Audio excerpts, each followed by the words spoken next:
Good evening, y'all.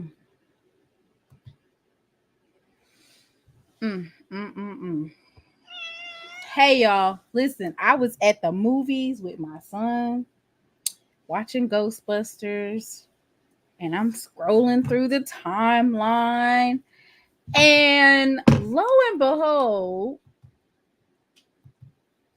I see Mr. Kyle T. Mosley posting an article about our coach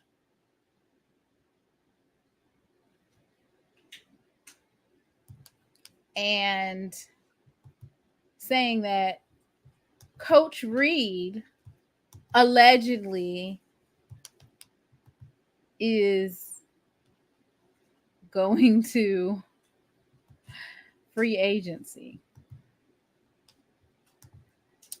Let me bring up the article. Okay. Let me bring it up so y'all don't think that I just made it out from nowhere or that it came out the blue. I'm going to pull it up for y'all. And I was like, I have to go live, right? We're not going to be here as long as we usually are. I'm going to try to keep it to, like, I promise you, 45 minutes. I just want to go through her previous contract, go through this article, and then that's about it. I'm not gonna hold y'all long. I promise you I'm not. All right. So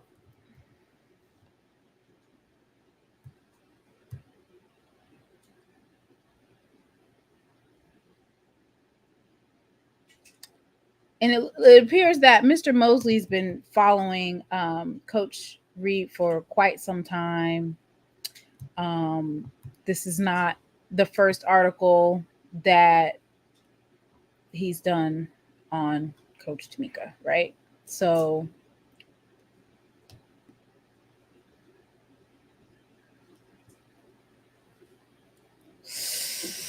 oh, Lord have mercy. All right. So we're going to go through this article. This is what I'm basing today's live on. Braxton, do you want to lead us in a song for Easter? Oh, he said he doesn't want to do it right now. All right. Oh, they made sure this was front and center news. This the first article that you see. You can't even see nothing else. Just go to, and I'll just go ahead and drop it in the chat so you guys can look at it too, right? I don't want for people to say that I'm just basing my stuff off of thin air.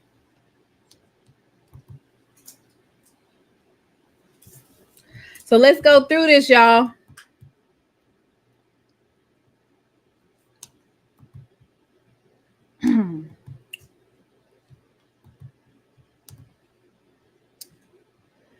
Coach Tomekia Reed reportedly will become a free agent on Easter Sunday. The ultra-popular Jackson State head women's basketball coach could become a free agent on Sunday.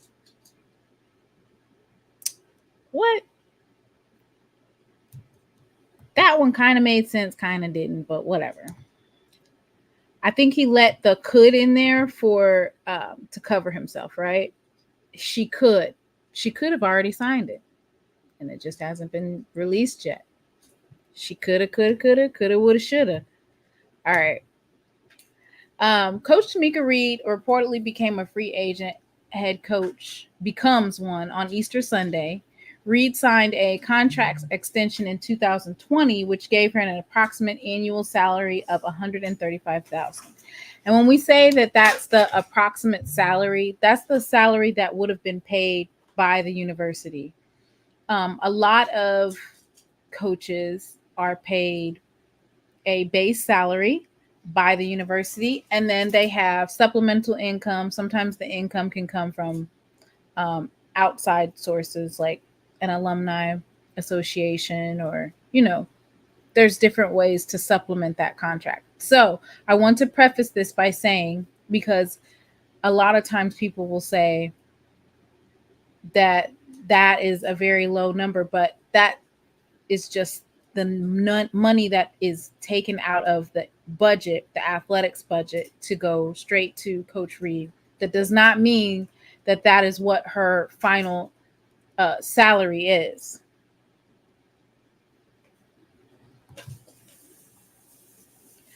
Reed and her Tigers program has received overwhelming support from Division I national championship winning head basketball coaches, most recently Geno, Don Staley, Kim Mulkey,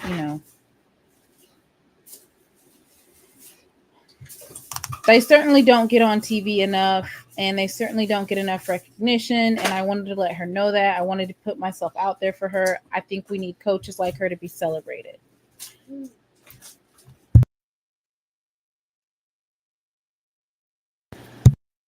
Athletic Director Ashley Robinson's challenge will be retaining the current coach SWAC of the year. She's like 3-time coach SWAC of the year. And Boxborough National Basketball Coach of the Year. The coach's family connection with the Jackson, Mississippi community has created deep emotional bonds for Reed. Also, Robinson and Reed have a positive professional relationship, which has you to wonder if he's already placed an offer on the table to keep the Lady Tigers head coach. Clemson University and Tulane University are two prominent openings that could be excellent fits for Coach Reed, who is an outstanding recruiter and develops players. A decision to leave would be like her handling a full court press. Yet, would the right offer tempt the dynamic coach to consider leaping into a higher profile program and a very lucrative payday? So, the only problem that I have with this particular article is who Kyle is basing his article off of, right? So this is according to Clarion Ledger's report by JT Keith. And as we all know, JT Keith rarely has anything good to say about Jackson State. And on top of him rarely having something good to say about Jackson State, he's always like spreading misinformation, right? So like even with Coach Prime's salary, he was misquoting things, leaving things out, and had people believing that Coach Prime only made a certain amount when he really made over $1 million, right? But to that point, if you can make sure that Coach Prime has all his twos and fews from here and there and everywhere, the same thing should be and could be applied to Coach Reed. So it's all about retaining, right? That's what it's about. The math has to math. It has to be beneficial, right? Because as it stands, she's the most winningest coach that's currently on the roster, like, or currently works at Jackson State. She's the most winningest coach.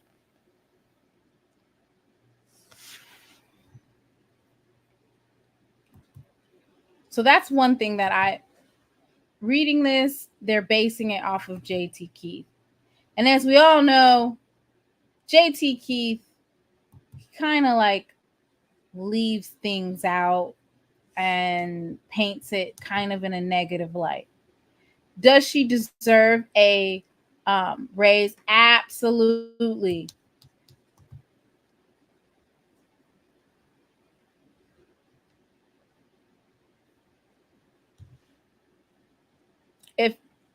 And this is the thing. When it comes to money, how about everybody put in the chat a number that they think is doable by Jackson State?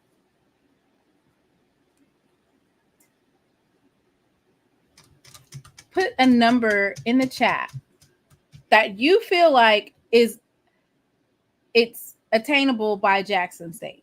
So if you think that Jackson State can come up with 300,000, 250,000, what do you think is an attainable number? Mind you, she was saying that her coaches need to be good and her girls need to be good, right? So you have to take into account her coaches need raises, her girls need NIL deals. This is not one of those things where it's like just coach. It's not just about Coach Reed. It's not just about Coach Reed. Coach Reed is half the battle, right? Her coaches deserve raises. Whether that's $10,000, $15,000 raise. You know, this is a bigger commitment than just Coach Reed. And I see some really high numbers up there, like $500,000. That's pretty steep. Don't. Hey, Jay, it was one of those last minute type of things.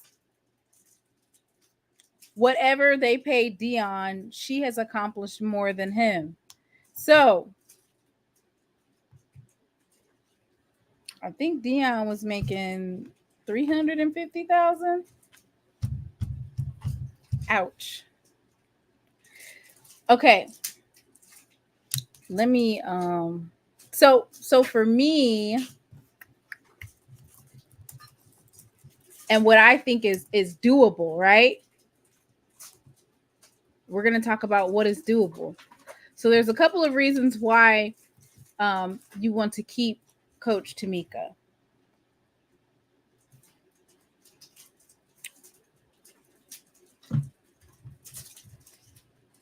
Next year is when they start. See, the problem is that NCAA women's basketball has been a disadvantage to men's because they weren't paying for making it, right?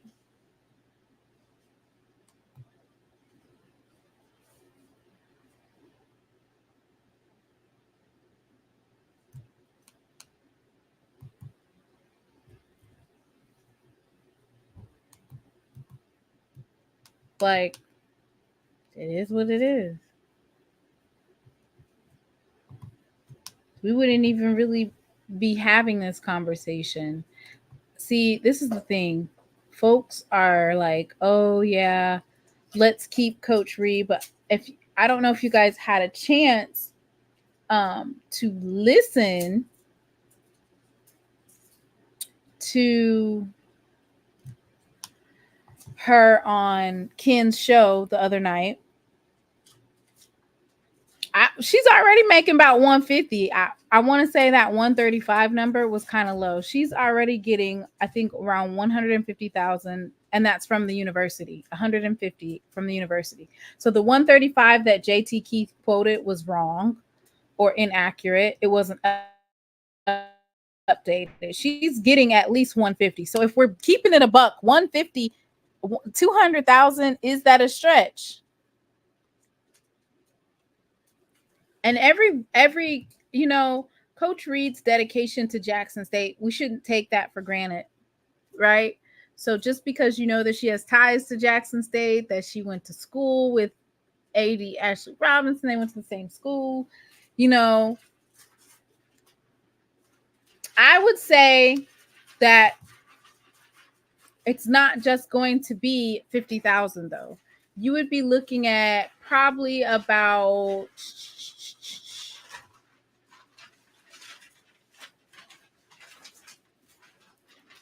my son is over here tearing stuff up.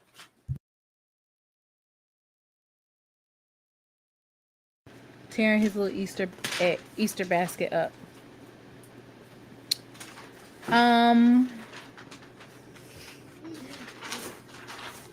Let me see how much.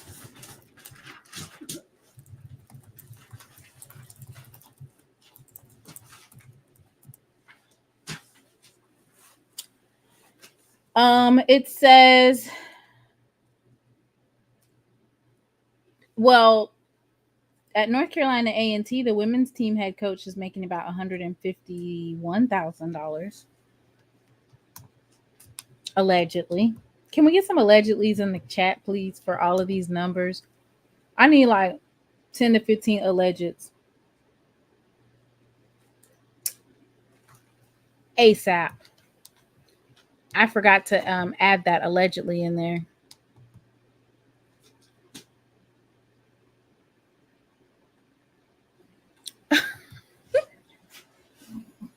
Big Reese, please. All right. So, allegedly,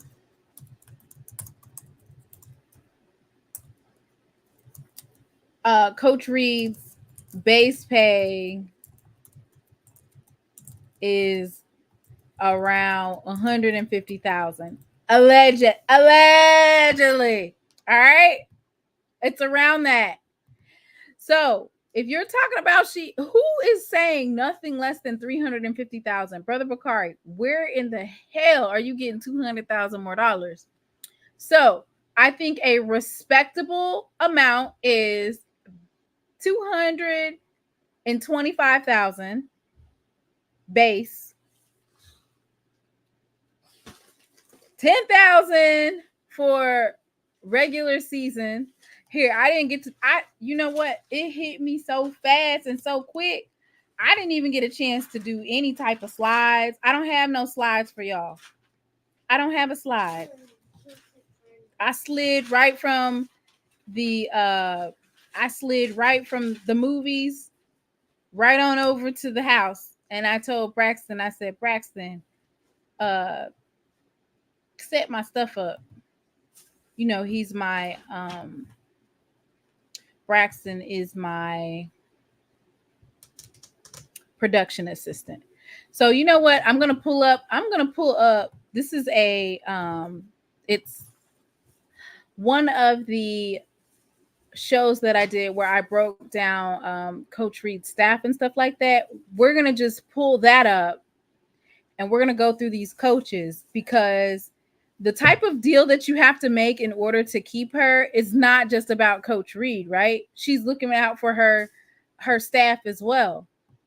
This is not just a deal that encompasses Coach Reed. So let's go ahead and pull that up. Yes, Jay. He sets up my microphone and plugs up my stuff. He does a pretty good job. Where did you get it from, Dion? Okay, so Brother Bakari, his money came from he called a couple of folks from P&G and Walmart, and he cut a deal with them to donate millions and millions of dollars, and then he was able to take 40% out of those deals per year. So that meant he supplemented his salary.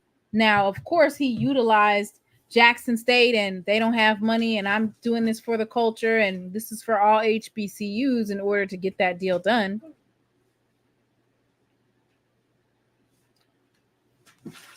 I mean, let's keep it respectable.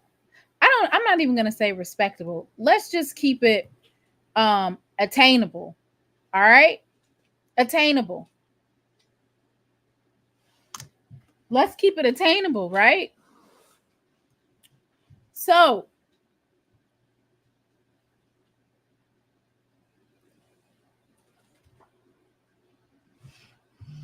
because you have to look out for her other coaches. So this isn't just about Coach Reed. We're talking about across the board. And we don't know what her coaches make. But whatever they make, they need at least 10 to 15,000. That's a piece, right? So that's an extra 45,000 for her coaches. So I say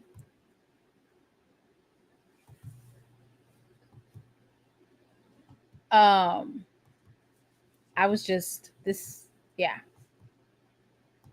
Let me see if I have this correctly.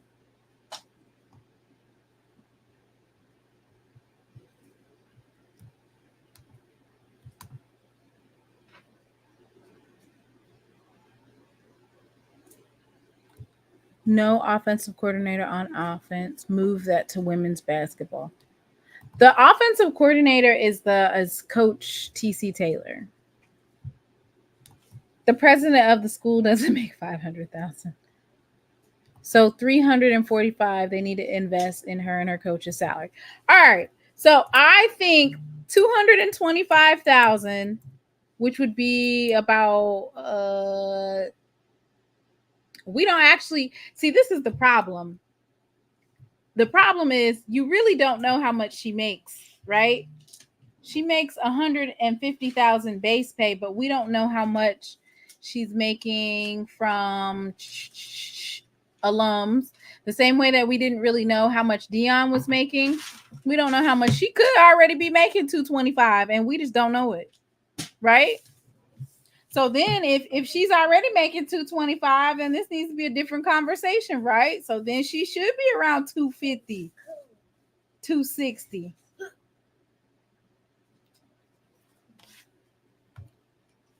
Now hold up now.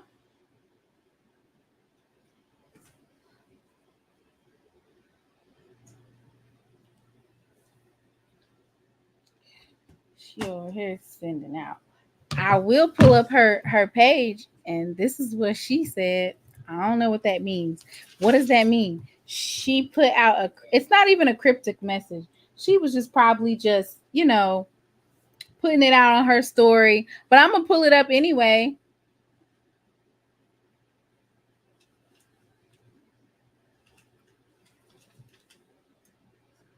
I'm going to pull it up.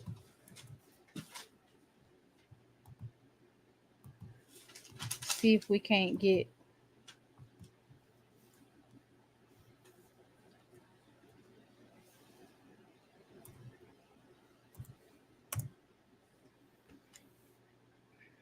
It says that you have something in store for yourself. What does that mean? Something big is about to happen. What's about to happen, Coach? What's about to happen? What's about to happen, Coach? Go ahead and spill the beans. She just posted this. Spill what beans?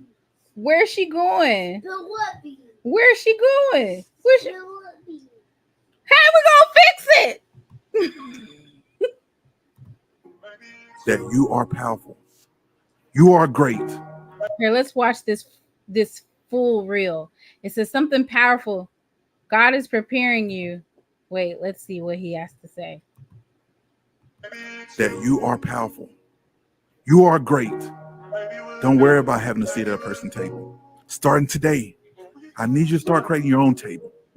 God is preparing something great for you that nobody can take away from you. I need you to get up. I need you to get up. The time is now. Start walking with authority. They can't stop you. They won't stop you. You are on a mission. And when you are on a mission, nobody can stop your vision. It's go season. Big dog season. Yeah, that's real.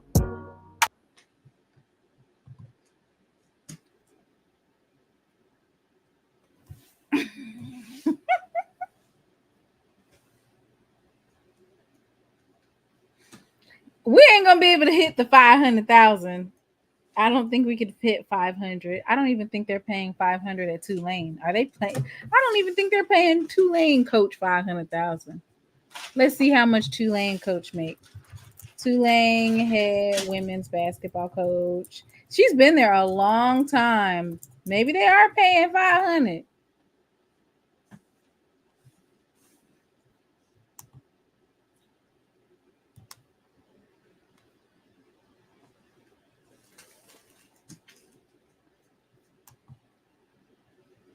Oh yeah, Lisa Stockton has been an above average coach at Tulane and a class act, but she is reportedly being paid $500,000 a year. Dang, that's above average for a Power 5 program. That's a joke salary for Tulane. She made the Tulane her first 9 years. She made the tourney her first 9 years, never getting past the second round. So they were basically saying she makes above average. So it said that the previous coach at Tulane was making about 500,000, and she's average.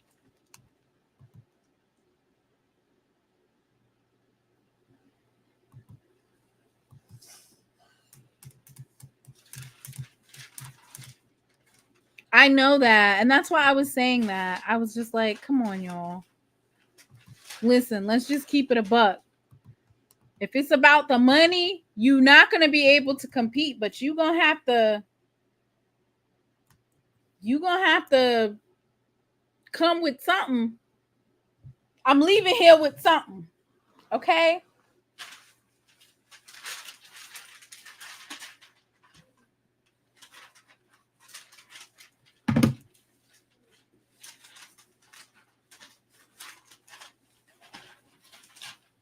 And Brother Bakari, we don't want to hear it right now. Talking about you're gonna have to sacrifice, Brother Bakari. We don't want to hear it, but we ain't got 350,000. Yes, the Tulane job is open. Tulane and Clemson. But let's just keep it a buck. Okay. If I'm the head coach at Jackson State, my contract is coming up for renewal. And these two really big coaching jobs come up for grabs. Why would I sign my contract just right now? Why would I sign it, right? You want to see, if your name get dropped in the hat, because if your name get dropped in a hat, it gets a little bit, you able to, negotiate a little bit better, right?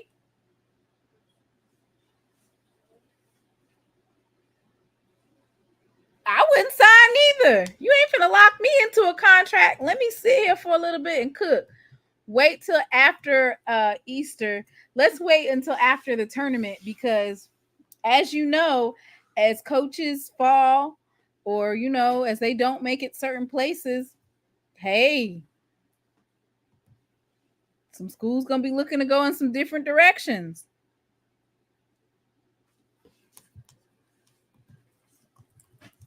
Let's see how much women's head basketball coaches. And Coach Reed is chilling right now. Okay? She ain't even thinking about it.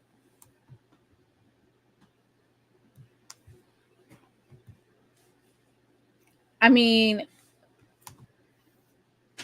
some of these are ridiculous, right? All right. Let me share this right here.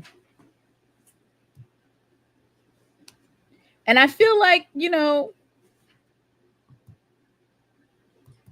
maybe let's go ahead and look at these numbers. All right. So this was from March 13th, 2024. This is the women's basketball head coach salaries, right? Okay, we don't need to look at LSU or Geno. We don't need to look at all that. Don Staley, the Texas, the this, that, and the third. There's no reason looking at it. All of those are Power 5 schools, right? Let's see when we get to an FCS school.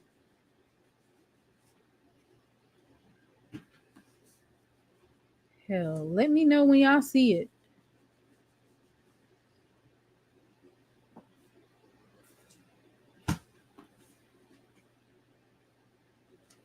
I ain't seen one yet. I want to say, is Belmont FCS? So this is more along our lines, right? So South Dakota State makes $339,500. South Dakota, no, not really. Buffalo makes $250,000 a year, with $250 of the school pay. And then it has like how much is from the other, like how much do you get from other people?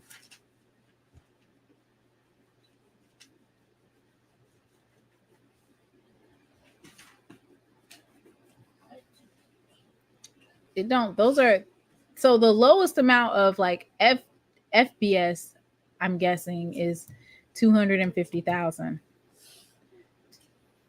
No FCS in basketball. What I mean is Power 5, Brother Bakari.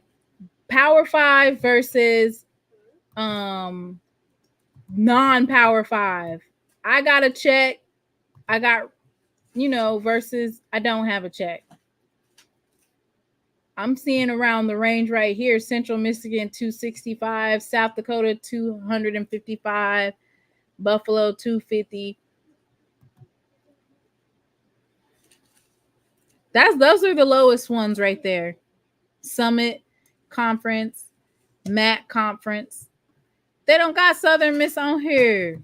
They don't have it. Nobody else is listed. This information below applies to data obtained for the 2003-2024 contract season.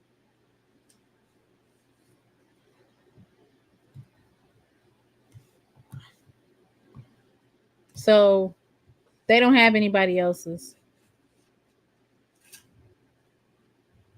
This is all Big 12, Summit, MAC.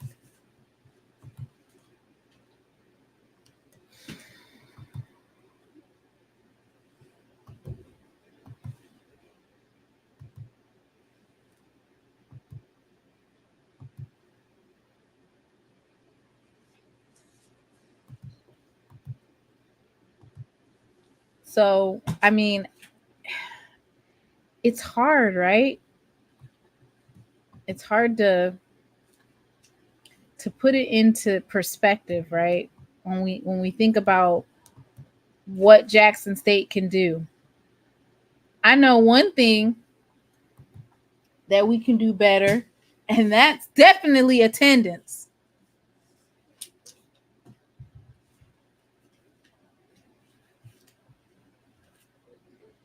That's definitely attendance.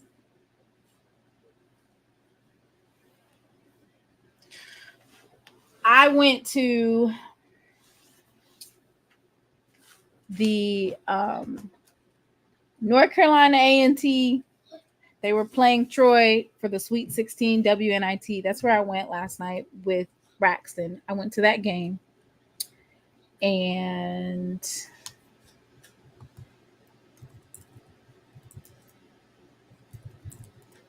let's see. It was sold out. Corbett Sports Center has a capacity of 5,000 people, and there was 5,000 people in there last night. And that's not an exaggeration. And that was for women's basketball. Now,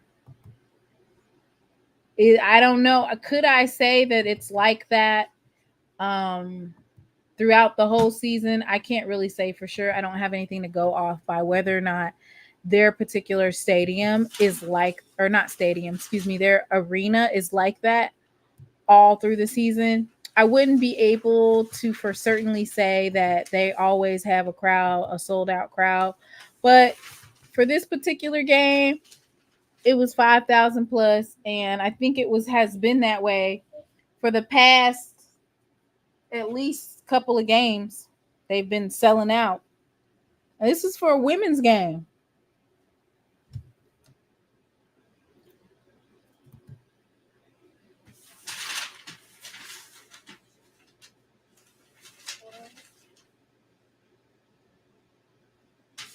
And this is what I want people to understand. When it comes to like money, you can't play money games with PWIs. There's no money game. So what you want to do is you want to keep the number respectable, and you want to ensure a couple of things. And those are the things that are important. One of them is you definitely want to make sure that if I'm going to take a pay cut, there's certain things that I expect and demand, right? I demand to have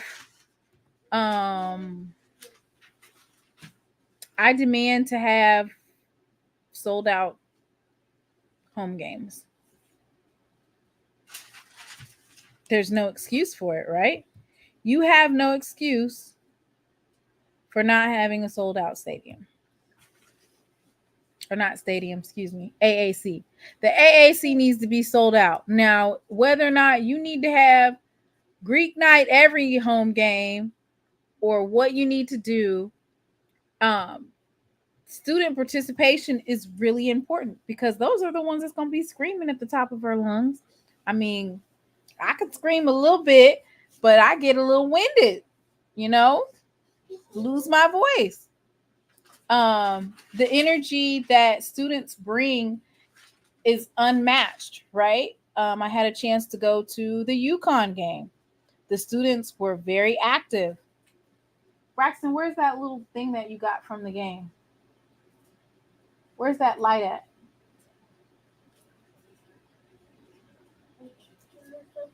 Can you bring it to me?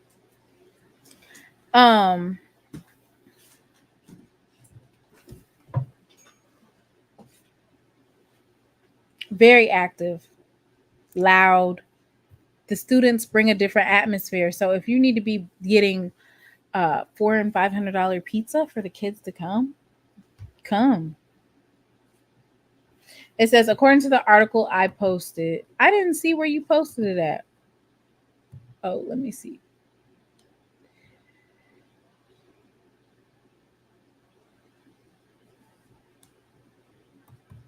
So now, if you saying 400,000 between her and her coaches, then yeah, right? Because you're including the coaches. The coaches have to be included. The coaches. But if it's about a money game, Jackson State, actually, let's just keep it a buck. No HBCU is going to be able to compete with the money games. So you have to make sure, okay, that's fine. You have to make sure that that's respectable. Have to be. Got to be respectable with the numbers. Can't just be lowballing. But that's the thing. They wasn't missing. I don't know. They weren't missing. Troy was not missing. And there was a couple of calls. It is what it is, right? There was a couple of iffy calls, but for the most part, Troy was not missing. And so you're not going to out money a PWI, right? That's just not going to happen. So the next step is to at all. And then that's not to say that Jackson State hasn't been meeting the needs of Coach Reed and her staff, but because she's coming up for a renewal, the stakes are higher. I think the stakes are really high because we are on a different level when it comes to women's basketball. So there's now we're seeing the rejuvenation of women's basketball, the importance that it's bringing, the amount of views that it gets. Jackson State versus UConn for that first round game, they had over 1 million views. I think 1.1 million. So this is not just something that we're pulling out of thin air, right? The stakes are higher, but if you want for Coach Reed to take it to the next level, you also have to be willing to pour out resources, right? The NIL deals become important to be able to compete. Angel Jackson, she came from USC. Maya Crump came from Houston. We have a lot of great players that came from the Power Five. But now with the new introduction of the NIL deal, that also becomes important when girls are thinking about whether or not they want to transfer. They're going to be thinking about the NIL deals. It becomes important. It becomes a necessary conversation. So when the NIL deal becomes necessary conversation, the salary of your coaches becomes a conversation, because it's not just Coach Reed that has the overall winning versus losses, right? Her coaches, her assistant coaches as well. You might have some folks coming after them to build up their program. So I think that this, it could be nothing, right?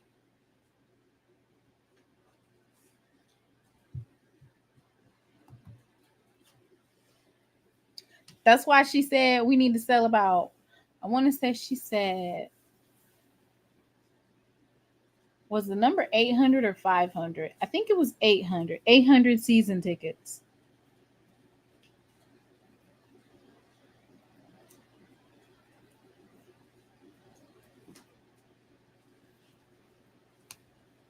And also making sure that you invest in what you already have. So some of the things that we already have is we have students, right?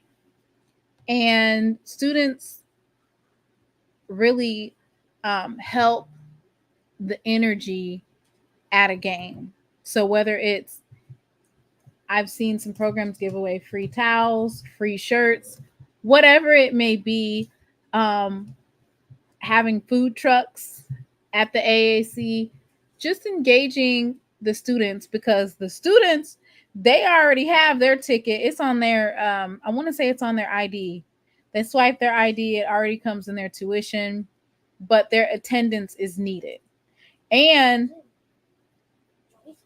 when we have an Alcorn or a Southern game, don't book it like before the kids get on campus. Like, be cognizant of the schedule, because I want to say that the Alcorn game, for us, it was a home game. It was an Alcorn game, but I want to say the students wasn't even back from break.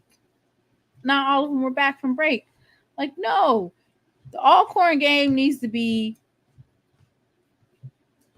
mid-semester. I mean, not mid-semester, but when people are back on campus. So that Alcorn game, you make that also Greek night, make that student government night, make that the night, make it 3 or 4 different organizations and have at least 500 to 600 of the students in there, a larger student section. Because what happens is when we go to postseason play, all of a sudden it's all this support. It's like a rush of support. It's like, oh, okay, let's go over here and give them support.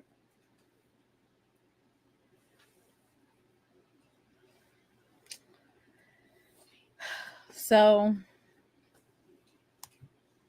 there's that.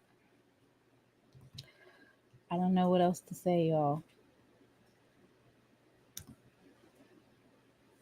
I don't know what else to say.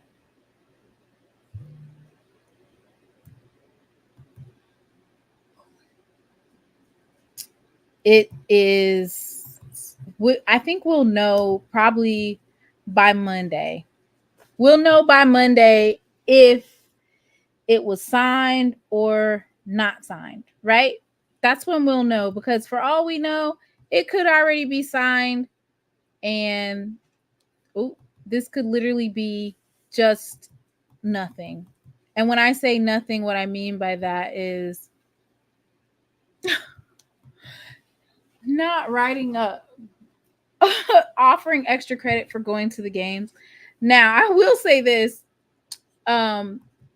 People definitely get involved when you offer extra credit. You might have some folks who normally would not come to a game if they know that their professor is offering extra credit. That might be a good way to get them involved, right? I think for us, I don't know if they'll offer it for a basketball game unless they get ready to write a paper or something. Braxton, please stop. Some PWIs do. I have had extra credit being offered to go to like a symposium or a lecture, but never for going to a basketball game. I like it. Mm-hmm. All the bags on the- They offered extra credit for going to the. That is crazy. Wow. I've never heard of that before. That's a first for me. So they're offering extra credit for going to a basketball game. I've never heard of that before. So there we go. There's an idea right there. I'm guessing that would probably be your PE teacher that was offering that. What topic? You had to write a paragraph about sociology, about groupthink. I'm interested in finding out about that. So it's one of those situations where it's like, are you going to do better? Are you going to be better? Y'all going to have to figure it out, right? At this point, we can't do anything. The ball is in Coach Reed's court. If she decides to go on to another school, I will be sad, but I will wish her well in her endeavors. And if she stays, then this would be a time for us to, and when I say us, I mean the Jackson State fans, alumni, students, to show that you're appreciative and that you are supporting her, and not just supporting as in like saying I support you, but actually showing it.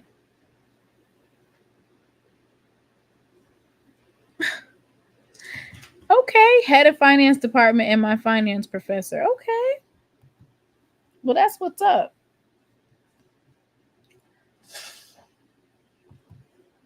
Head of finance. So there we go. Professors need to offer extra credit.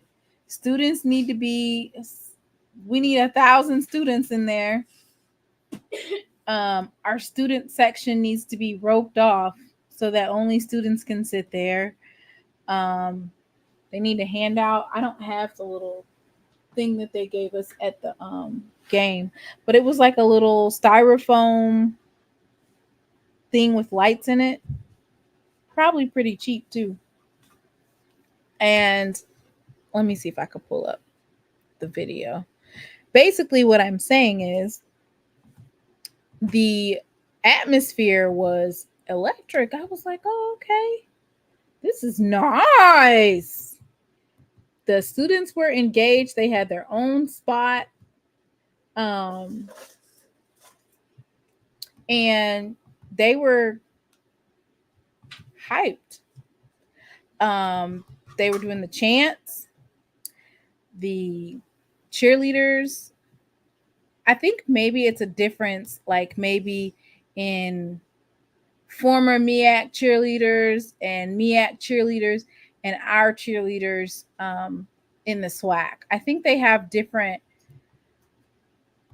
ways of cheering.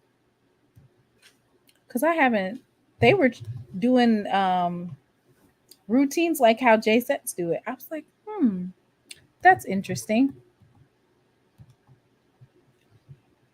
Like, I've never seen our cheerleaders do that. Let me see if I could pull up this video for y'all so y'all could see. I got it.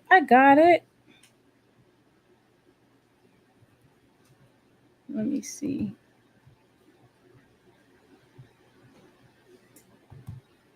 This is just a visual of the arena. This is at Corbett. So they were passing those little.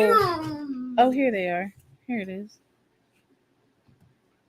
I can show you this. They're passing it out. Can't really see the lights because I got the light on me. They were passing these out. Very engaging, right? Probably relatively affordable. Oh, I'm holding it the wrong way. All right. Probably relatively affordable too. Can you turn that light out real quick? Just press the button. See?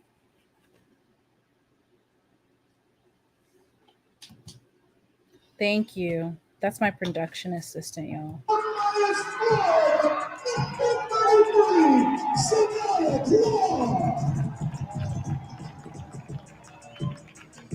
And I'm not saying that they don't do this at Jackson. Let me preface this by saying I'm not saying they don't do this at Jackson State because they might give away these types of things at school.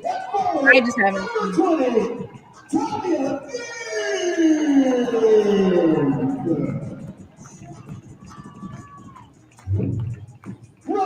seen Yeah, so I'm not saying that they don't do this at Jackson State. Let me preface that. I'm not saying that they didn't do it.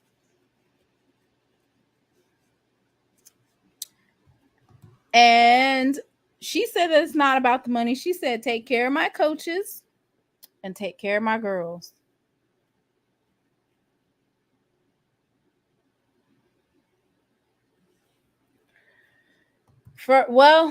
Unfortunately, Ed, the women's game and the men's game that doesn't even make sense. Women's game would be cracking, and then the men, when it became time for the men to come, everybody would leave.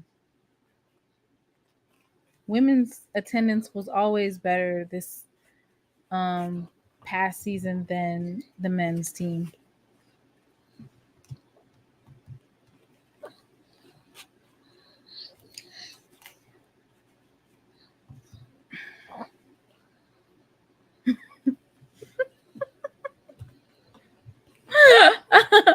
AJ says, this sounds so eerily familiar. just take care of my coaches, my coaches can't get paid. Lord have mercy, Lord have mercy. The more things change, the more things remain the same, right? So she said it's not, but look, let's get the coaches a decent salary. She has coaches that need to be taken care of, because guess what? They have undefeated seasons under their belts too. Folks gonna come calling for them as well. They not the Coach Tomekia's not the only one that's gonna be highly sought after. Sooner or later, her coaches are gonna get offers to be head coaches at other institutions, right? And are we gonna be ready for that? They mesh so well together, and they're developing these players at such a high level that it would be a travesty to see them go. Right?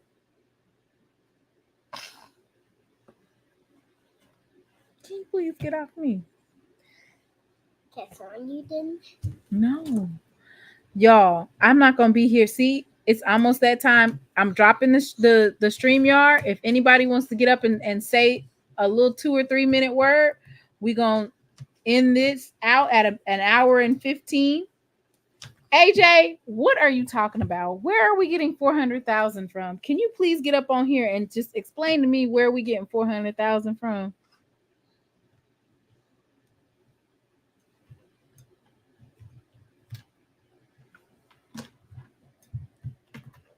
Women's game definitely had better attendance than the men's.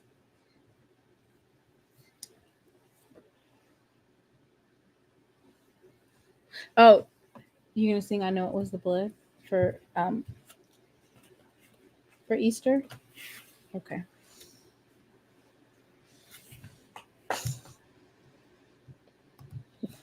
AJ. Hey, I just want to say something. Well, Before you get out tonight, I'm imploring you to tomorrow is Easter, all right? I'm imploring you to say a word of prayer. I was trying to get Braxton to sing "I Know It Was the Blood." Listen, whatever it takes. I know we're talking sports, man, but we're at a place where like this could bring our institution to a higher level. She is a great coach. She is. But I said the fours. I know it's a stretch, man, but we got to do something. I mean, I even offered to buy her groceries every month. I don't know, some whatever we got to do. I don't know, but if we lose, I know the rest of the SWAC will be happy because then they got a chance to knock us out. But I'm being funny, man. But seriously, make sure you say a word of prayer before you hop off tonight. That we can see. Tomorrow, stop making that face. Can we have you solicit a word of prayer? Tomekia gone big time. She's gone big time. She gone. No. What's up, Bragg? No, I just want to hop in and say I know I was mid-fours, but seriously, man, it is kind of sad to all the stuff that she was saying, like to have to put up with. We just gotta do better, man. We just gotta do better. Ain't no we gotta do better. We're going to do better, right? Right. Even myself, I'm going to make my way down to a women's basketball game next year. I'm gonna do it. I mean, we went up to Connecticut, but I want to get to some of the regular season games. You know what I'm saying? So I'm gonna or getting to some of the games that are on the road. So this year, Coach Reed didn't come to North Carolina, but when Coach Reed came to North Carolina, not this season, but last season, oh yeah, I put Braxton in his good old car seat, and it was a midweek game, and they let us sneak in a poster, and it was crazy because it was on that campus, and it was a large campus. We had to find where we were going, lost, but we went to the game. Sure did. I just get nervous when I hear people say it ain't about the money, though. You know what I'm saying? That's I why I was mean, saying it's it was like, not about the listen, money, man, but it is about the money because it's money, about yeah. respect. It's Yeah, about yeah. respect. And Everybody wants to be I did respected say and appreciated. she should be the highest paid coach on campus, and I'm gonna stand on that. I believe that. A lot of the old heads may not, but I believe she should be the highest paid coach on Jackson State's campus. So when they talk about being the highest paid, what they also talk about is which sport brings in the revenue, right? And so I think for women's basketball, the thing that we need is to capitalize off of women's basketball, to capitalize off of NIL deals, to capitalize off of the interest that women's basketball has. I'm gonna give you a perspective. And for Coach Reed, I feel like she's done the assistant thing. She's not getting ready to leave. She's not getting ready to get almost like, you know, like when you get a running back coaching position or something. Right. Okay, that's how I She's was on. not That's getting where I was ready going. to Leave us and go be start as back a as head assistant coach to go be on somebody's staff. Yep. She's not gonna do that. Yeah. We're not trying. I don't think she's done it already. She's reached the Right. level. She's been there. Yeah. She's done that. That's not something that and I would implore for everybody, if you get a chance to go to, and I'm going to drop it in the chat, there's a couple of things that you can do. Number one, you can go and read her, basically her resume. Really got me cracking up, talking some coach folks. But also, she actually has a story that was covered by the 700 Club, right? Yeah, I watched it a few times. Yeah, and so I'm gonna drop that in the chat as well. So for me, I don't necessarily think it is about money as it is about respect. The same way that she is asking for these Power 5 programs to respect her program, that's all she wants, respect and support. And I'm going to drop it in the chat, and it's entitled "Her Success is Shaped by Her Resilience." And just because you think that she came from Jackson, she has ties to Jackson, her family's from around the way, you know, she's comfortable here, doesn't mean don't mean it. You take just advantage say, of okay, it. we just gonna, you know. And this is the thing, AD Robinson, I think he is going to, well, first of all, he's the best AD, right? Right. He's done made some phenomenal moves in the sports, athletics, especially for HBCUs. He's AD of the year, but especially when it comes to the standard of ADs in HBCUs and making good moves, making solid decisions on hiring of coaches. He's done a phenomenal job at that. So I feel like he's going to definitely put something lucrative, but the AD is only a part of it. The other side is fan engagement, which is huge, right? That's support. huge. Yes, fan support. So the support makes it worthwhile, right? Absolutely.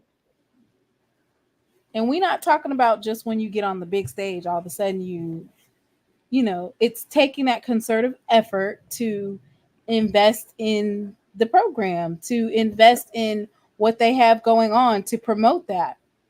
We got to get the community involved somehow and interested in coming out to the games as well. How we do that, I would love to do a study on that, but it'll be interesting to see.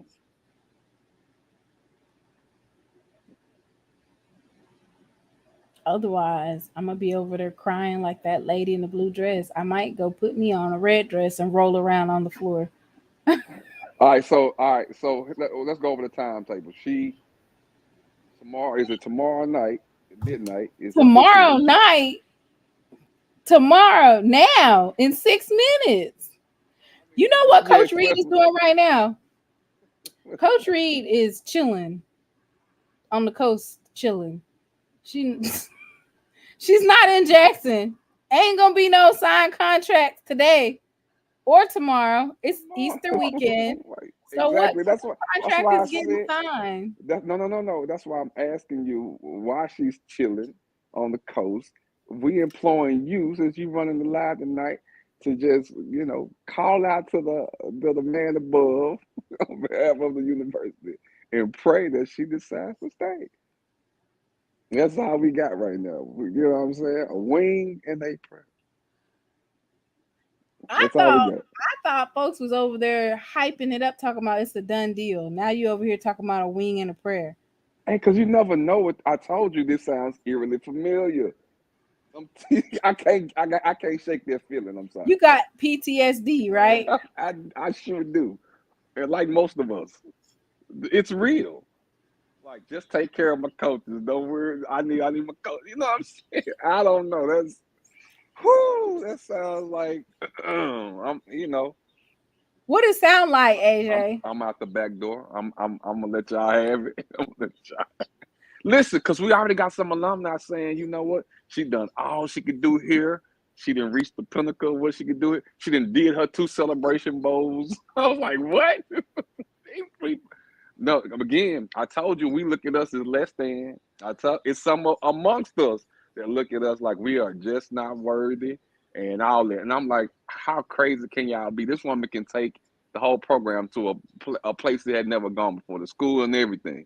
But y'all saying give up? To do it, though, you gotta have the money. I mean, you y'all gotta be be willing to invest in do the program. And I'm not even talking about just her salary. She was speaking about the NIL deals. Now that we're in that era, right, in that space, yeah, for sure.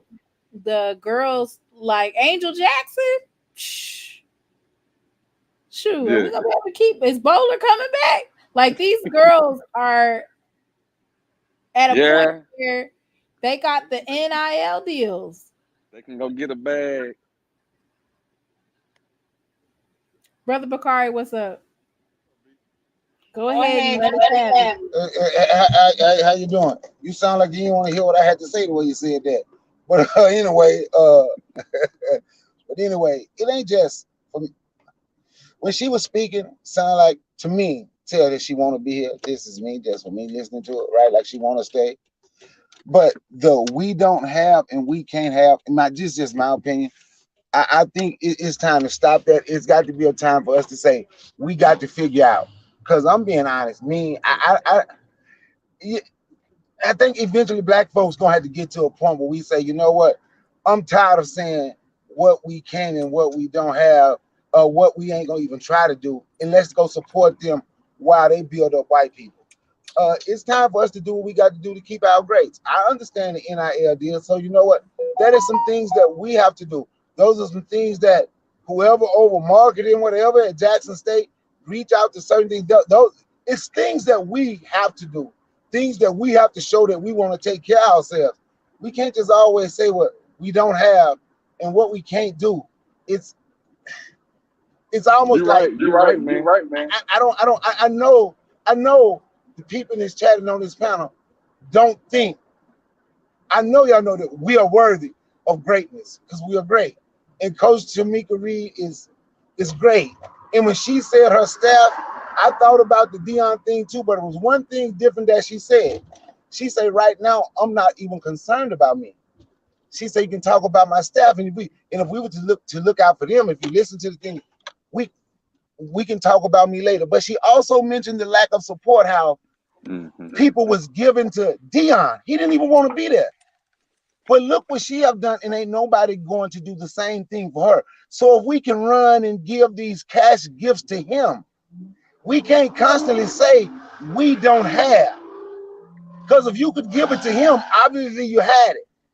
Sure. Why the person who want to be here, the person who's winning, the person who put Jackson State basketball on the map, have turned Jackson State women's basketball from to, you know what, we're a mid-major and on the verge of being a powerful mid-major. So we do have it. We just have to challenge ourselves and challenge the ones. If we want to keep greatness, it's something we have to do. And if black people don't want to step up to keep her, she would be the only coach I'm going to be supporting at a white university, because if we don't want to step up and do what we're supposed to do, I love Coach Tomekia Reed and I'll be loving her at another university. And I mean that wholeheartedly. Come on now. If we don't do what we're supposed to do,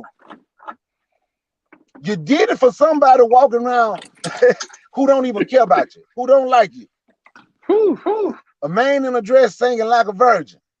But you can't do it for the one who want to be there. Matter of fact, a hometown hero. Yeah, she is a hometown hero. Hometown shero. Yeah. But we willing to just sit back and watch it.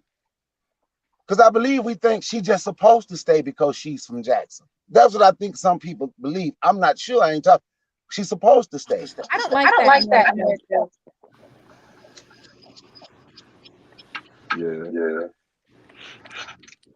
Some people may feel that way.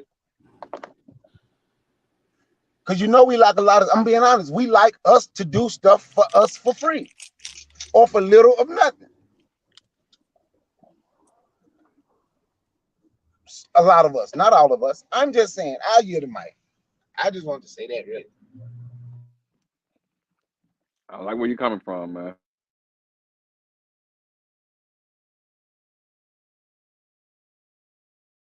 And that's the thing. So when I say they don't have the money, what I mean by that is I would thinking that that money is going to come from like outside sources. When I mean outside sources, I mean like the alums are going to come up with that money, whether it's the Blue Bengal or other alumni associations. That's who's going to come up with those things. You know, I wasn't talking about you per se. I was just talking about a lot of our mentality. Right. And I also heard somebody say something about, somebody have already had to say something to somebody on Twitter about a week ago.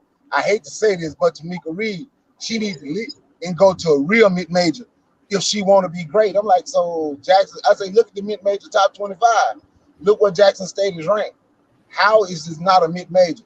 Yeah, it's not a real one like the other ones. What the hell you mean not a real one? I wasn't talking about what you said. I'm talking majority about mentality, but this is a community job to keep her. Yeah, I'm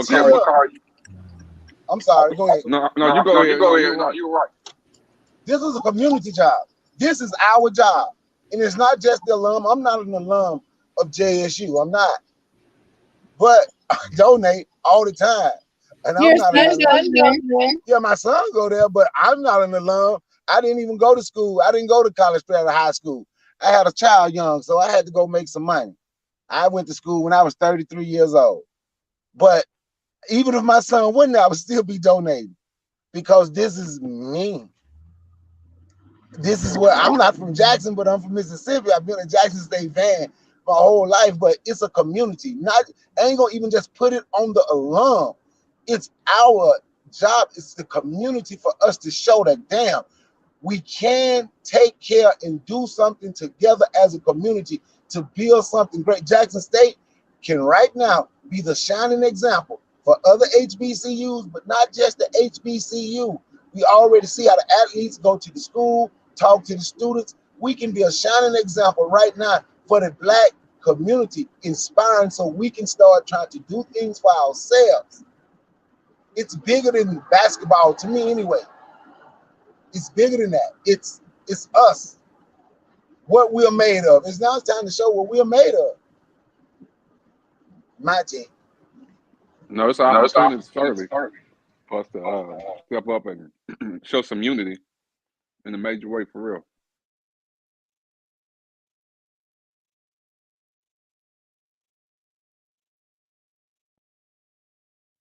So in the chat, they're saying that the best thing to do is getting the ticket sales, and also having like business. Even if you have a business investing $2,000 towards ticket sales, and then making sure that those ticket sales get to the churches, the youth in the community, women's basketball teams from disadvantaged areas, or not even just Jackson, because you know you could have folks coming from Pearl, from where else? I don't even, all the surrounding Brandon, Clinton. Yeah, having coach, having basketball teams, women, or not women's, but young ladies teams coming in. Church is already robbing the community. We're talking about the churches like the people from the church coming to the games. We can stop buying a new $30 t-shirt for each game and donate. I don't need any more shirts. Oh my goodness. It's gonna take some serious thought provoking conversations too, because seriously, it's a lot of people who really feel like she's done all that she could do at our university, and she should move on. Now, I don't particularly agree with that at all. Who is saying that? Why would they say that? I mean, listen, it's out there in the social media spaces. You know, are they actual Jackson State alums? They are. Yeah. People who feel like, again, you know, black people devalue black things, as Zoe always says. I just think it's a situation where people just, hey, she's good. We can't do no more for her. I really think the new scoreboard that we have, that should definitely open up the floodgates for advertising, right? For ad space, for selling ad space. I think we need food trucks outside the AAC.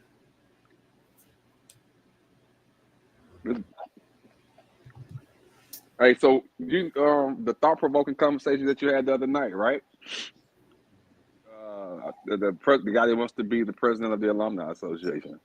Right. But what I'm waiting for is to hear from our actual leader of the university and his plans and things he wants to see done in the athletic realm at our school. Pastor Prez. He'll come on my show. I don't think Pastor Prez coming up on here. Tamona, did you introduce yourself to him at the game? I did not, because I was trying to record the band and I'm trying to get it. I didn't have time to say, hey, this is SheLovesThee. Sometimes I be cracking jokes about you being a pastor, but it's all in love. You should have had your card in your hand and been like, I'd love to see you on the show soon. We can set up a time. You should have did it. Now, if you had gave me the card, I would have handed it to him myself and told him. Okay. I mean, I went over there and talked to him. Y'all want to have a conversation with Pastor Prez? Yeah, we need to find out what his plans are. We haven't heard any of his ideas. You know what I mean? He's making his rounds. You know, he's starting with the students and then the staff, and then he's actively busy with recruiting. But I could definitely see a live being had. Yeah. We need to do that expeditiously. Right. Because there's only so much the community and the university and AD Robinson can do. You know that. You know, number one, in compliance, and then number two, the NCAA is involved. So we have to make sure. Big time. She may not be gone. I didn't say she was making it. I'm gonna say that when she signed her new contract, I'm gonna say she made it big time. Tomekia. She's still here. I mean, she loves her community, but and we know that she's had opportunities in the past. But again, we can definitely invest. Okay, so here's another way that we can invest and show that we're appreciative. She has summer camps. Show up, we gotta go. We need to invest like a summer camp fund It's real interesting when you can make up a whole bunch of ideas but don't have $4,000 or $5,000 to put towards it. But I'm just saying, like, yeah, the implementation is a mug, ain't it? yeah, the actual implementation is. So if we can get like almost like a scholarship where you sponsor a team or something like that, sponsoring a couple of basketball teams to go to her camp, that's a way to support. Right. So here's another big tool. When they had the 7-on-7, I hate to bring up our past football president. We can have it. So many of the surrounding high schools showed up. I don't necessarily know how many high schools have shown up to her, girl basketball camps, but I don't even know if all the girl basketball teams in the city even show up. You know what I mean? Let alone, Right. Clinton and Brandon and those type But of I mean, schools. that's something like I can't remember the price of the camps, but if you can raise, I don't know if it's like $1,500 a team or $2,000 a team, but I mean, the same fervor that folks had on Ken's show, it was amazing, right? They had donated $5,000 in 5 minutes. Easy money, right? It was hitting it, baby, out the park. I love it. But we got to keep it going. It can't be, and you know what?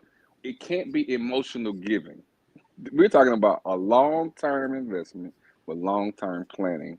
With well, I think emotional. I don't think there's anything wrong with emotional giving. I actually think maximizing emotional giving and maximizing that. For instance, we should be having. I know she spoke a little bit about the lack of support. Well, a party to celebrate the regular season champs and then SWAC Tournament Champs at, I don't know, one of the local venues. Yes, certainly. And having another fundraiser where it's locally done. I don't think there's anything wrong with it. I don't think there's anything wrong with scheduling it as soon as possible, because that's a way to, you're emotionally invested, right? We just saw her perform at a high level, went to UConn. Let me expound on that emotional giving is thing. not consistent giving, but you are able. So this is one of the things that you can see. Emotionally, we were emotional when Prime was here. Right? Every week we were emotional, and that's where a lot of that giving was. No, hold on. Let me say this too. When I say about the emotional giving, we're not saying we're like a church, you know what I'm saying, or anything. We don't want you to give us your last, or if you got a light bill due, take that money and I want people to understand that's not what any of this is. We're not acting like they were pass around the collection plate one more time. Yeah, that's not what around the collection plate. We have will there be one? Will there be one? Will there be one to give? So we don't need that type of giving. We need the actual giving. Hey, I ain't gonna lie, I'm a fan of emotional giving. Will there be one? Oh, at this point tonight, we out of time.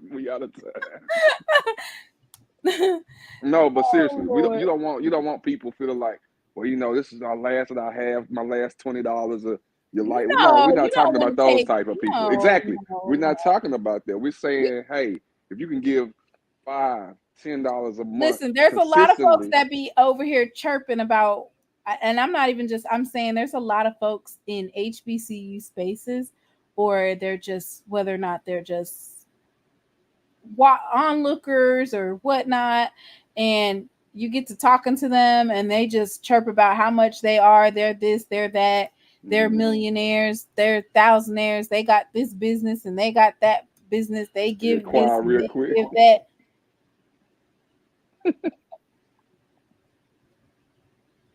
Terrible.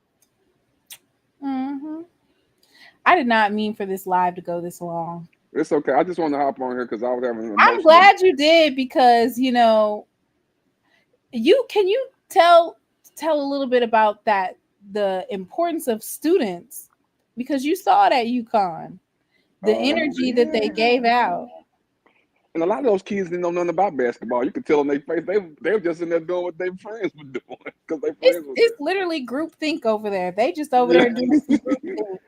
Oh, she's screaming. Let me scream Let me too. scream as loud too. Oh, like they don't know nothing about it. We didn't know nothing Yeah. about it. Just We over we have to GA somebody on campus need to go around. Hey, here's a stipend for off your books, something to get them into the game. You present it, but this takes just on campus to be able to push stuff like that.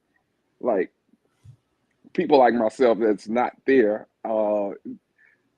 I think you just showed something that had an A and T that had little things in the chair. I think they already put They shirts and had towels. towels. They had Yeah. these little light looking things. And then them light things, they was handing them out, right? And I know Yeah. that they're relatively inexpensive, but when you turn the lights off and they were doing a little light show, it looked, I didn't even know that it was literally styrofoam. I know those things are cheap. Towels, you can Yeah. get those by the thousands. So it's the atmosphere, but the students bring that energy, that young energy, because it's Jack And State's I an know older we fan have base Tiger too. Pride. Tiger Pride used to be, I don't know if they still, I don't know. I'm not going to speak on the Yeah, I have senior not been to a organizations, home game in a but while, and that's Tiger on me. Pride was lit. And that was like, we're learning the different chants and engaging, and the same way that they have high school day for football, they have high They're school day for basketball. I don't think so. I don't know though, but Okay, there because I you have go, not. right there. They gotta. I mean, I'm sure she got plenty of ideas. The thing is, coach, she should. The community involvement. There are other people that can be handling those things. The plans that she have. I think, as far as the mentorship and all those type of things, man. Once she gives us her vision, somebody to be able to execute it, that should come like, okay, this is what we need to be doing. A, B, C, D, F, G, and let's go hit it. Like she shouldn't have to Right. carry that load by herself. So the only thing that I would want to see, because we saw the Don Staley's, Geno, and Kim Mulkey, we all saw them, and they're saying that she needs better and how basketball is set up. But what I don't see from these coaches is them actually taking the step, right? The step would be schedule an away game over this way, right? Yeah. Preferably in the Mississippi Coliseum. You don't have to come. You don't have to come to Jackson State to the AAC. You can come to the Mississippi Coliseum, right? Mm-hmm. But I feel like the comments that they're making, as legendary as they are, the next step is for one of you to actually take that step, right? Which is you come to us. Because Yeah. Coach Geno, he basically said the problem is the bigger schools, they'll schedule the for them to come to us, but they won't schedule and go to them. So Coach Geno, the change that you're talking about, instead of saying she needs to come to a different school or her talent deserves to be seen, the challenge is that when she's calling to have schedule these games, that you guys don't say no, right? Yeah, they And don't that's say, what she yeah, they talked don't be about a dead be lot. She approving those talked about games. how she said that they wouldn't let her participate in the SWAC Pac-12 challenge. Yeah. They didn't want to let her participate. Because they know she'll sit up upset most of those teams, especially early on in the year when teams haven't really gelled like that. Prime opportunity. Teams are Right. pretty evenly matched at that point. So we'll just have to see. And that's really what it, when you talk about I asked her at the press conference about knocking down walls, and she was talking about how in basketball you can take 2 steps forward, 1 step back, like that's just the name of the game. And I was thinking, like, for her, having dominance or the ability to compete on a high level may also scare those bigger schools, right? Yeah. Because if we play and we're beating them, then that looks bad on them. I was sitting here watching the highlights of LSU and UCLA. Let me tell you something. We have to get talent. The Duke team is. I think our girls fared better against Connecticut than Duke did, if I'm not mistaken. You talking about we played better? Well, yeah, we definitely played better because she had phenomenal talent. She has been able to keep a lot of good, like, ball players in the program. You know, some real hoopers, shooters, scorers, and athletic, by the way, because Angel was a really athletic big. For us, I definitely think at that point it was definitely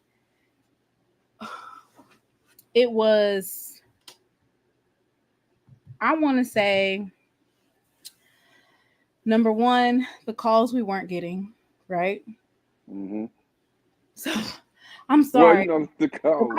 I feel like the calls that we weren't getting, and then the shots just weren't dropping. So Maya Crump has a better night. We get the calls, and we do a little bit better on the free throws. We're having a different conversation. It was mostly the lack of fouls called on UConn, and they don't allow us to be aggressive. I'll be looking at these games between LSU and well, the Colorado-Iowa game is kind of similar to our game where they just calling any little tiny foul call. But the aggressiveness that they allow LSU to and South Carolina as well, the physicality of the game, it's totally different when we talk about Jackson State or a Grambling trying to play physical ball. They're not letting us play. And I watched the game and I was getting upset because I want for our girls to be able to play like that. Yeah, they don't let us. Yeah, we can't do too much. I mean, it's tussling. I watched the game today, Connecticut and Duke, because I didn't get to see Connecticut and when they played us, right? I didn't get to see that game. My brother watched the game, and he was telling me, he was like, man, he said after watching Connecticut and Duke, he said he think there would have been a different game on a neutral site. Because I'm going to be honest, people think I just be talking, and my brother, he was like, man, they don't come on TV like that. He finally got a chance to watch him play, and he was really he loved women basketball. He was like, you don't care what nobody say, Angel Jackson gonna be in the WNBA. But anyway, he was like, man, I don't think he say Duke is a 7 seed, but I don't think Duke better than Jackson State. He said the game is closer. He said the game is closer because it's on a neutral site. But he was like, man, they're not better than Jackson State. They just haven't. They played Connecticut on a new, and that's another thing too. Connecticut was at home. And that is something Coach Reed spoke about at the press conference. We need to get to the point where we can have a women game on neutral site, because that's not fair for us to be playing in their home stadium. That was a home game. They only gave 100 tickets. Yep. And it was hard too. The Duke game, looking at their talent, the shots they were missing just like we were, the fouls they were getting called, it was almost like deja vu. Yeah, but we was playing better. Yeah, we played 10 times better than Duke. I don't even know what points they finished with. Final score. Oh, Brother Bakari, I muted you because you have an echo. But I'll mute myself when you start talking. But I just wanted to say this, and this is the thing. Like, the tournaments are already set the way they are, right? If you're looking for a Cinderella story, you have to go through hell and high waters to get there. But when I tell you, I'm trying to figure out who I watched right after we played. I want to say South Carolina dog walked somebody the very next day or the day after that. I'm talking about drug them, skull drug them. Was it North Carolina or was it Stanford? North Carolina, they beat them by like 40 points, didn't they? Skull drug them. It was terrible. I was like, damn. I was like, well, shoot, I feel a little bit better now. I feel a lot bit better, right? Because I knew that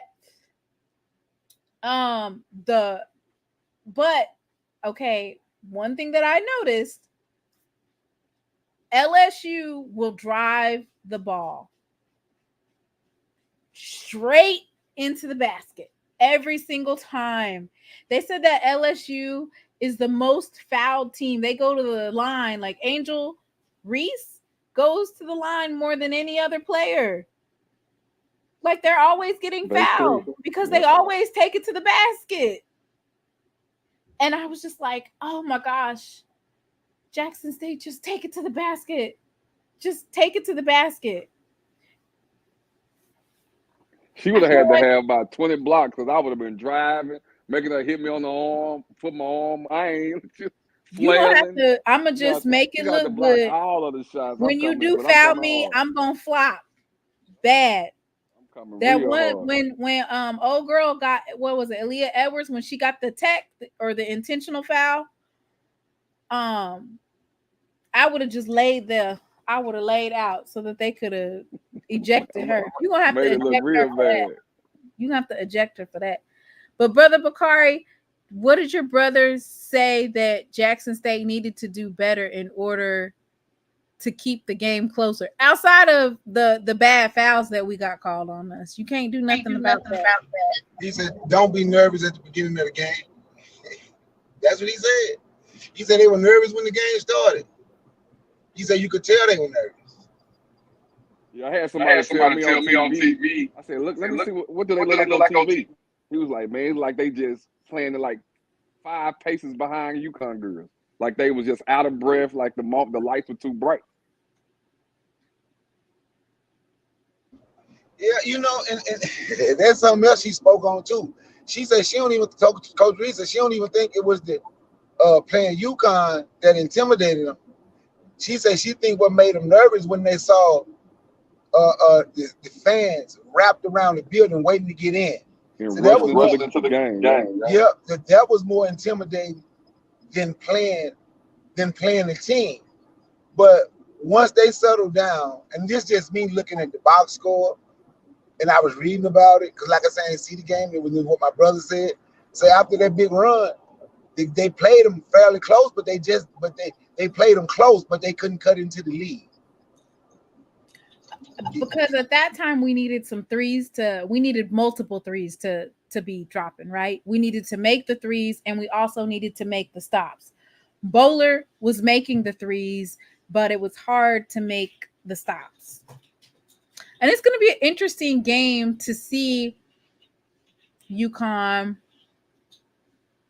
Iowa, even LSU, US. It's going to be interesting to see how their shooters shoot.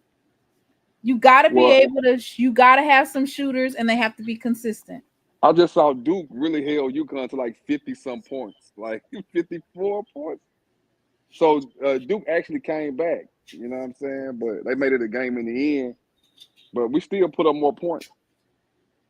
But I think also, like they're talking about in the chat, they're talking about like a HBCU basketball tourney or whatever.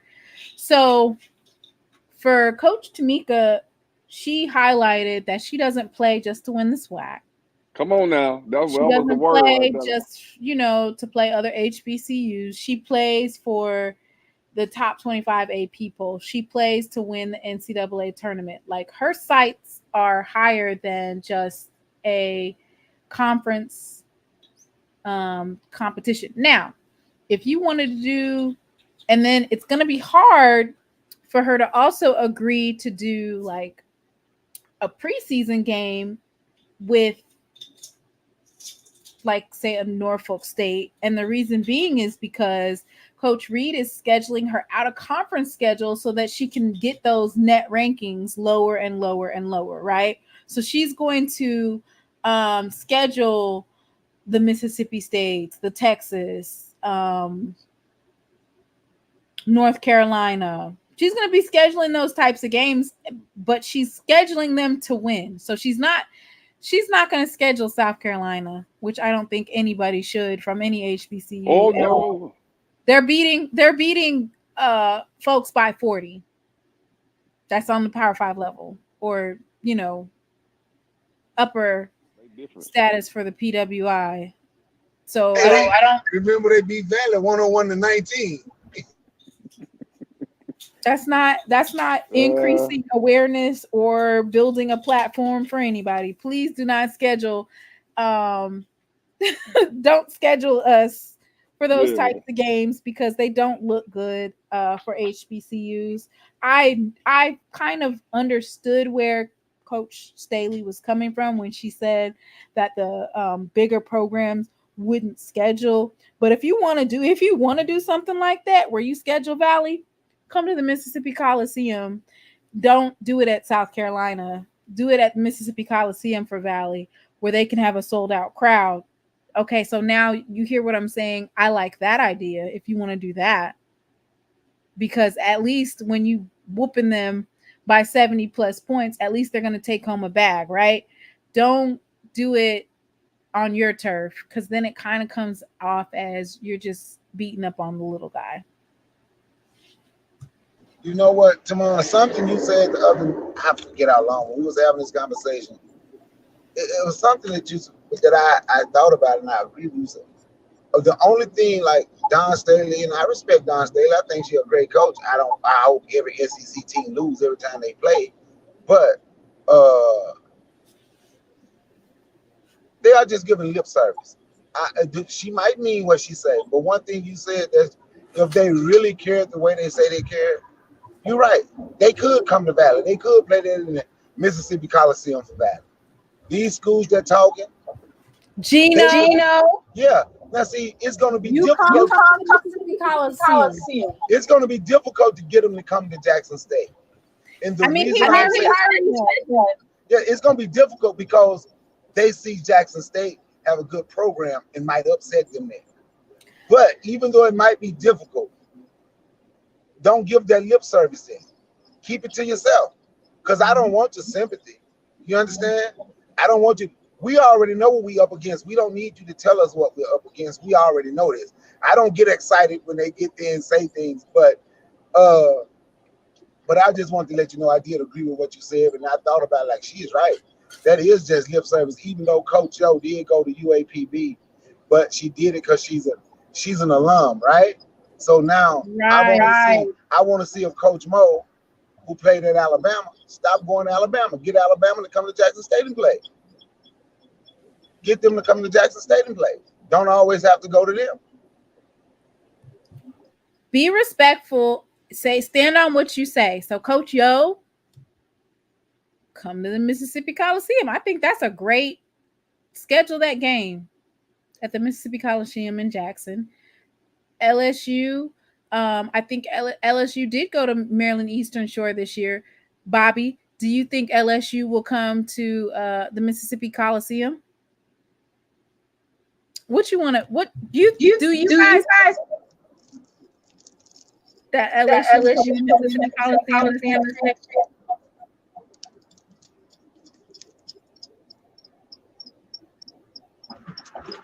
I don't think they'll come. So what I'm saying is, they're saying, and Edwin Moore says Geno wasn't speaking to us; he was speaking to power conference coaches, as was Don and Kim. No, what they were speaking of was that Coach Reed needs to be elevated to go to a Power 5, or they need to look at her to elevate her as a coach in some of these other schools. Instead of, they look down on us. Instead of look down on us. Advocating, which this is advocating, and there's nothing wrong with acknowledging how good she is. but also acknowledge the struggle that she's going through, which she says it is, like Geno already acknowledged, the bigger schools, they won't play them. They'll come, they'll pay for them to come to them, but they won't go play them. So, Geno, come play us.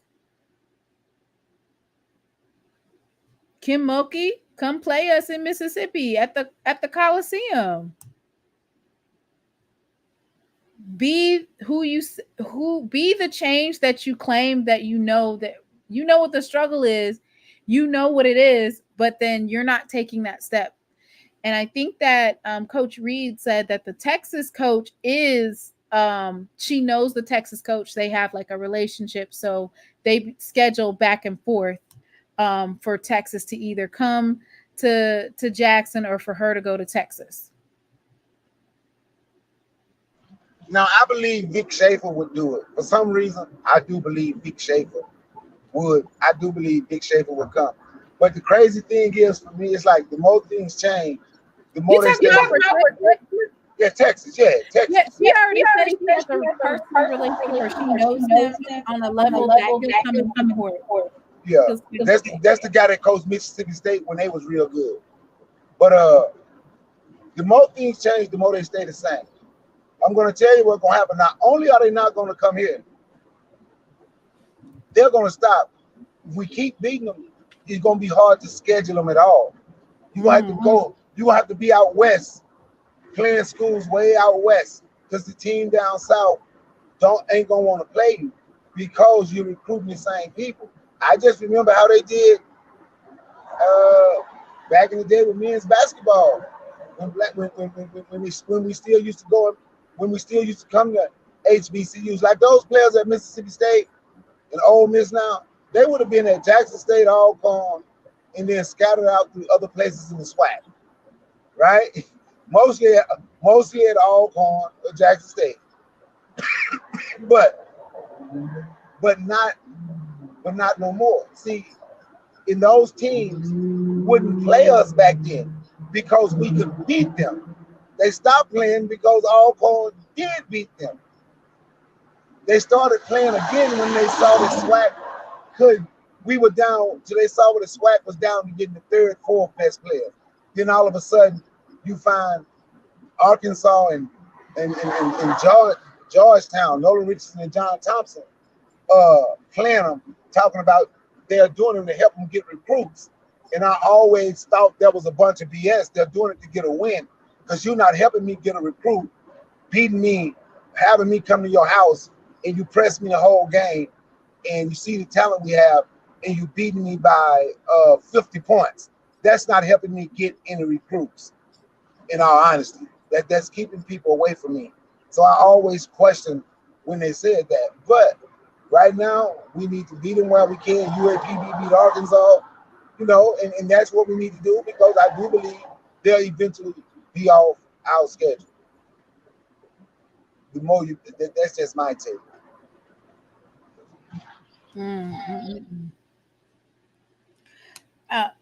And those are great points. She is doing more with less, and imagine what she can do with more, right?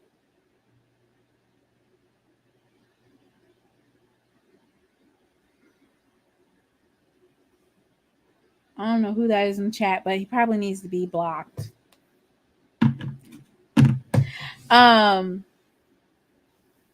And they're saying they might agree to a neutral site, but it will not be too far south. A neutral site. So the neutral site needs to be a place where all the HBCU grads can pull up. Like maybe, I don't know, Atlanta,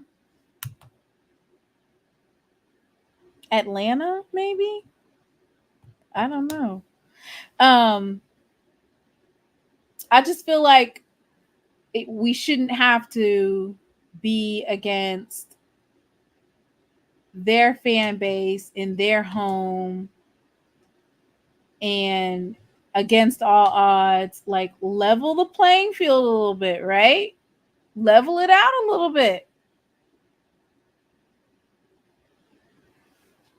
I mean, UAPB beat Arkansas, didn't they?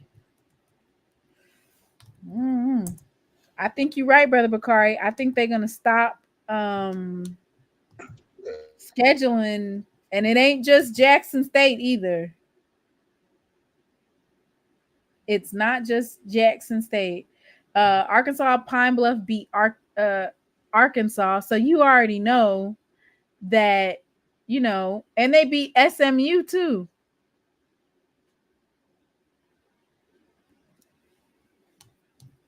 Grambling, they had a powerhouse women's team this year.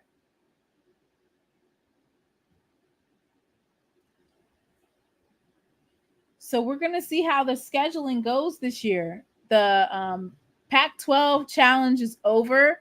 It would be great to see if they can get another challenge going between maybe the ACC, or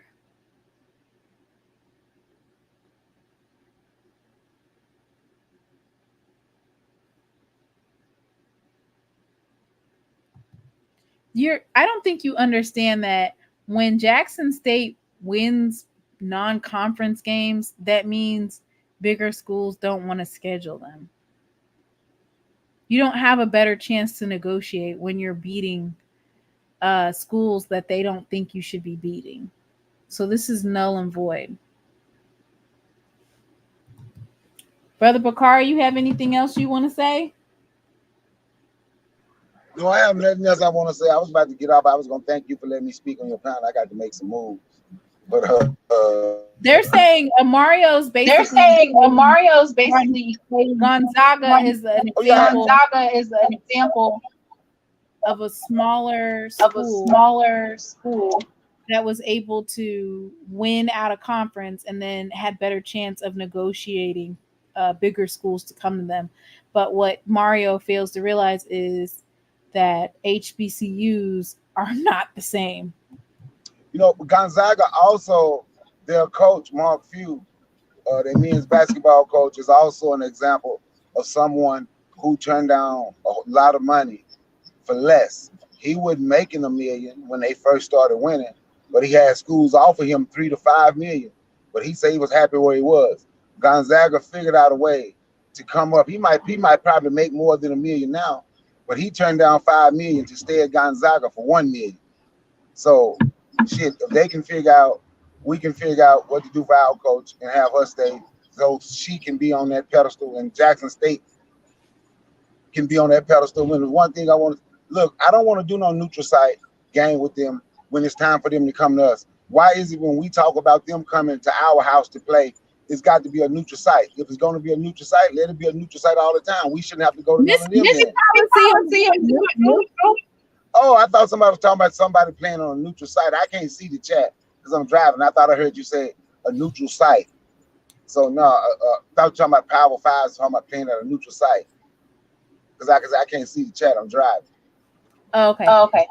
Yeah, yes. Somebody did say that, Brother Bakari. They said that the Power 5s or the bigger schools won't play on our turf. They'll play at a neutral site and they won't go too far down south. But that's not how it should work, is what I'm saying. Be the change that you're speaking of, Coach Geno. And let me say this before I go. Mississippi State went to Tennessee, Chattanooga. So why can't they come to Mississippi? Why can't they come to Jackson? They went to Tennessee, Chattanooga. We got to stop accepting anything that they say. It's not like Tennessee, Chattanooga's women basketball program is better than Jackson State's. They went there.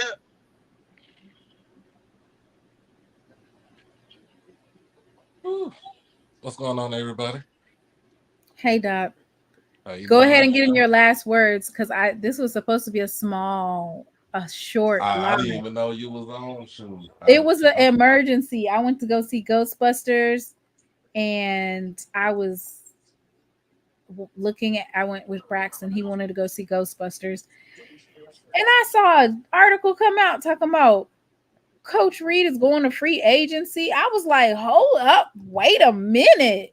What you mean she's going to? I mean, her contract expires tomorrow, so I mean, technically, she is going to be a free agent at midnight. She's going to be one of the hottest free agents at when midnight comes. But I'm going to say it just like this. Tomekia made it big time. She made it big time. I was just saying like this. I'm looking at it to where I'm very confident that Coach Reed is going to stay in Jackson. We don't know what happened. We don't know what's going on behind closed doors, but Right. hopefully him and hopefully her, Ashley, are sitting there. They probably sat down at the table. And or maybe whoever. we need to see, like, what are some things that we as HBCU podcasters, what can we commit to doing? Like, and the heat that I got, which it kind of took me back. I was kind of taken aback from it. Was there's more than just football. You guys can cover more than just football. You know what I'm saying? Right. And that is absolutely true. You Right. know, as HBCU podcasters, we have platforms to acknowledge and appreciate not just football, but basketball, volleyball, track and field, soccer. There are, huh? And then also like what you did on the thing that you did on Thursday, the town hall meeting that you did on The Thursday. boom, the band. Yeah, like we, and no matter what school you cover, as long as we give out as long as we give out great coverage towards the universities, you know what I'm saying, university or universities. So it's one of them things where we are going to be up. We're more up at the forefront now than where we are. Than what we were maybe like last year or so. Right. Because and you got to realize too, like you said we said last year that a lot of these folks came up with these podcasts because they was riding the train of Dion, and I could say I came up with mine with not on the Dion train, but to highlight other HBCUs because as everybody else is trying to highlight one person, and you came up with yours because you want to rewrite the narrative, and we already know where you came up with yours because you was on troll mode.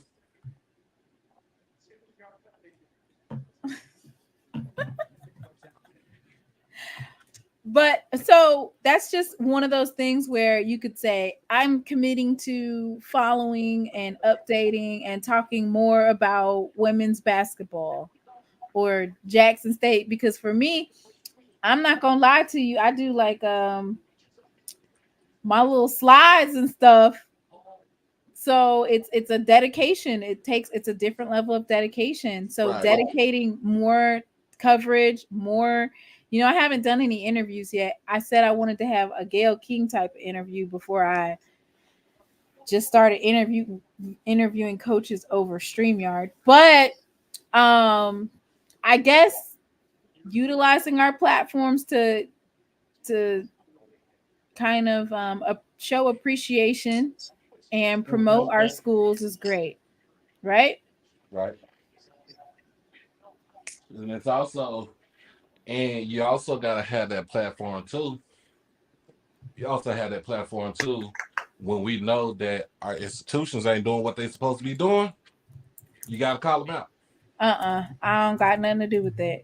Yeah, But I'm you just can saying. you can have that if that's what you want to do. I'm not Oh no, admonishing. but what I'm saying is, in a sense, you like if you know that, like, I'll leave that to the powers that be. Y'all go ahead and call them out. I'm not doing that. Happy Resurrection Day. Doc said he's over here trying to do a little straightening. No. It ain't about doing straightening. It's just the fact that, you know, when you, it's like when you covering a university, like what we talked about last year with Bethune-Cookman, you know, and it went from football, the things that they were missing on the football field, to what's going on at the, you know what I'm saying, what is going on at the universities. Are you going to church tomorrow, Doc? Amen. Pass the ammunition. Yes, I am. Oh, well, don't y'all need to get in bed? I'm a night owl. I still get up at 7 in the I morning. know how to choose and pick my battles, Mr. Moore. I've became, under the mentorship of Uncle Bundles, I've learned the art of navigating. Right? So don't be calling people out on no public platform, embarrassing them. You might get the axe. You might get the black box boot. But Doc, happy Easter, happy resurrection. Same to you. Hopefully I have my midget, my twin, with me tomorrow. We're going to leave out of this beautiful live. My son was supposed to sing, but he's asleep, and it's kind of late. It's time to pay Miss Reed. Yeah. Time to pay We're the gonna queen. sing I Know It Was the Blood. Do you know that song, Doc? Yes, I know that song. Okay, go ahead and lead us. Oh, don't put me on the spot.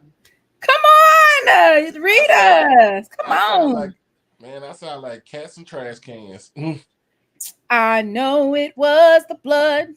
I know it was the blood. Come on. Are you going to sing it? I'm not singing. I know it was the blood. Yes. I know it was the blood for me. Yes. One day when I was lost, he died upon a cross. And I know it was the blood for me. Y'all, I never claimed to be a good singer, but when it comes to singing them gospel hymns up in the church, I know all about that. And look, you talk to a person that was raised in a household for preachers and pastors.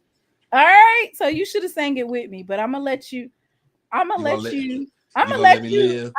make it. You should have sang with me. If I'm gonna be over here embarrassed with my church singing, shower singing, then you could have at least came with me. Mm-hmm. Yeah, but I'm gonna let you make it. Let me make it this time. Everybody, happy resurrection. Happy Easter. Because of him, because he lives, I can face tomorrow. Because he lives, all fear is gone. Y'all have a blessed night and happy Easter at church tomorrow or wherever you may go. And I don't even have that. We're gonna leave it out with my favorite song, of course. I've had some good days. I've had some hills to climb. Good night, y'all. I've had some good days and some sleepless nights.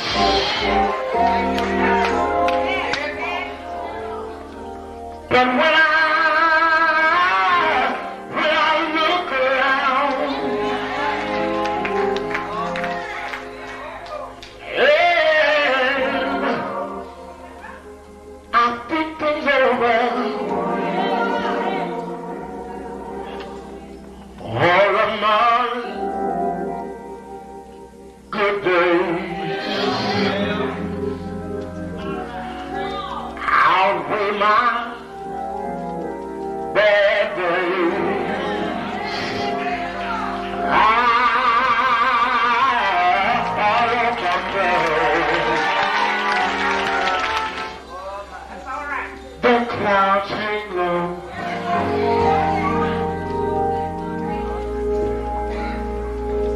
I can hardly see the road. I ask the question, Lord. Lord, why so much pain? But He knows one thing for me.